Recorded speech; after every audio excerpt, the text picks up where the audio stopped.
Now, let's revisit the call for restructuring in Nigeria. Several Nigerians have called for restructuring.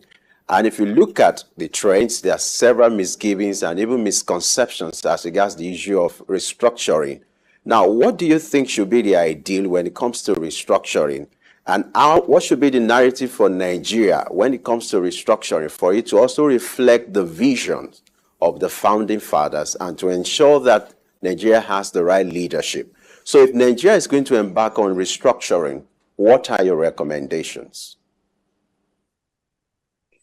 Well, everything is important when it's based on principles. And there's a simple principle called subsidiarity. Subsidiarity is that the levels of government closest to the people are the more effective ones. And so we need to revamp our, lists of who has authority over what.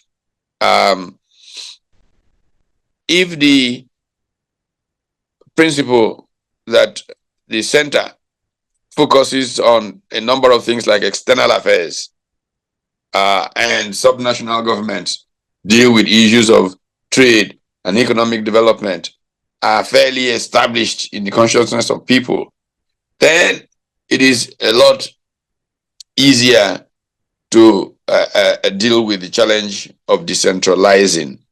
There have been so many other dimensions to decentralizing, but I think that if we establish very broad principles, that will be easier to go down. What happened, I think, unfortunately to us, is that oil came at the time that the military, who are a centralized authority, were in power. Oil became a factor. Yes, it was found in 1956 in commercial quantities, but it became a factor in the 1970s. And the military, who were in power and just centralized everything, caused the country to travel a different path. If you go back to all the major developments in the economy, they were done at the subnational level in the 1960s. The industrial estates from Ikeja driving competition, and the Eastern region responding with Aba and Trans-Amadi in Port Harcourt, and Northern region with Kakuri Industrial Estate. You saw that there was competition amongst the regional governments, subnationals, and this was what led to real growth and development. It must focus on how, our factor endowments can drive competition between subnationals so that growth will take place, so that people will remember your name long after you were gone. A Ghanaian highlight musician, Ben Bracco, he basically said, and I never forget it, that a country where the politicians are richer than the businessmen is a country on the verge of collapse. And if you look at public culture in Nigeria, we just expect that the politician will be rich. And so people who are looking for things turn to politicians because they are supposed to have money.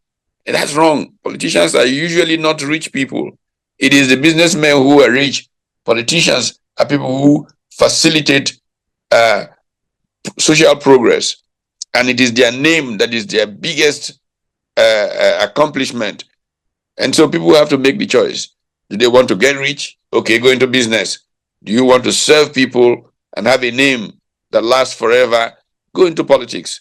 So, humility in coming to public life and recognizing that it's not a place for great comfort.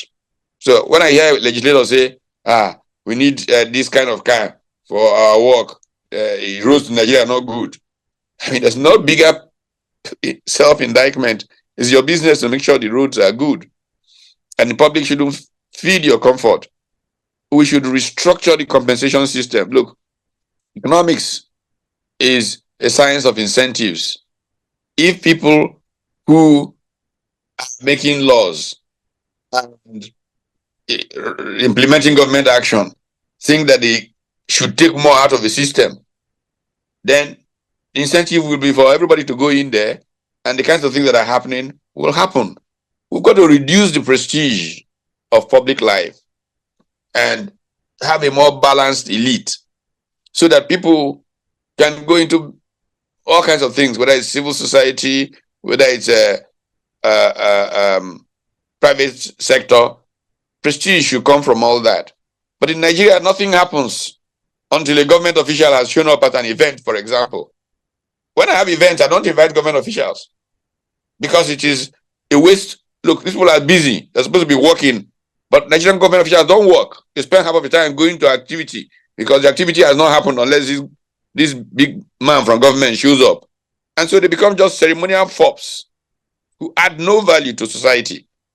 We've got to change that culture. That is the big problem with Nigeria. So whatever small time they have in their office, they're busy looking at what can come out from what's contractor for them. And that's not public life. Public life is about sacrificial giving of self for the good of society so that you can attain immortality.